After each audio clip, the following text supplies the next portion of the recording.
Ballot രഹിതമായി ഇപ്പം സാങ്കേതിക വിദ്യയുടെ സഹായത്തോടുകൂടി നടക്കുന്ന വോട്ടെടുപ്പ് ആ വോട്ടെടുപ്പ് പൊതുവിൽ ചർച്ച ചെയ്തിട്ടാണ് സ്വീകരിക്കപ്പെട്ടത്. പക്ഷെ ആ വോട്ടെടുപ്പിൽ ഒരുപാട് അപാകതകൾ ഇപ്പൊ പ്രത്യക്ഷപ്പെട്ടിട്ടുണ്ട്.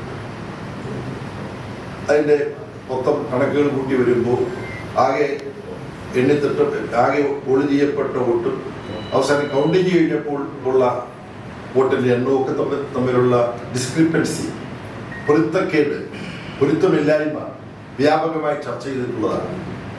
എന്നാൽ CPIM ഇതിനെക്കുറിച്ച് ഒരുപാട് ചർച്ച നടത്തിയിട്ടുണ്ട്. അതായത് ഈ അവസരത്തിനോട് പറയാം, ഈ സാങ്കേതിക മേഖലയിൽ വലിയ പരിചയസമ്പന്നരായ വിദഗ്ധരെ ഇരുത്തി, ഞങ്ങൾക്കൊന്നും അങ്ങനെ സാങ്കേതിക അറിയുന്നവരല്ല, വിദഗ്ധരെ ഇരുത്തിയിട്ട് അവരുമായി ചർച്ച ചെയ്തിട്ട് നോക്കുമ്പോൾ ഇഷ്ടപ്പെട്ട വിധത്തിൽ കൃത്രിമങ്ങൾ ചെയ്യാൻ ഈ സാങ്കേതികതയിലൂടെ നടത്തിയ പരിശോധനയിൽ തെളിവ് സഹിതം ഒന്നും വെളിപ്പെട്ടിട്ടില്ല. അങ്ങനെയാണെങ്കിൽ തോക്കുമ്പോഴെല്ലാം കൃത്രിമം, ജയിക്കുമ്പോഴൊന്നും കുഴപ്പമില്ല. ഇപ്പൊ ഇവിടെ തുടർഭരണം കിട്ടിയില്ലേ?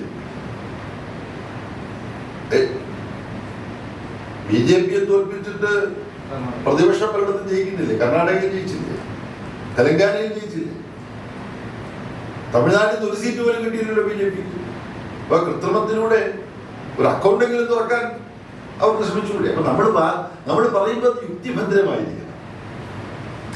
അത് ഇന്ത്യ ബ്ലോക്കിലെ പ്രധാനപ്പെട്ട പാർട്ടിയായിട്ടുള്ള കോൺഗ്രസ് ഇത് സംബന്ധിച്ച് പരസ്യമായ ഒരു നിലപാടെടുത്തു. അതിന് അവകാശമുണ്ട്.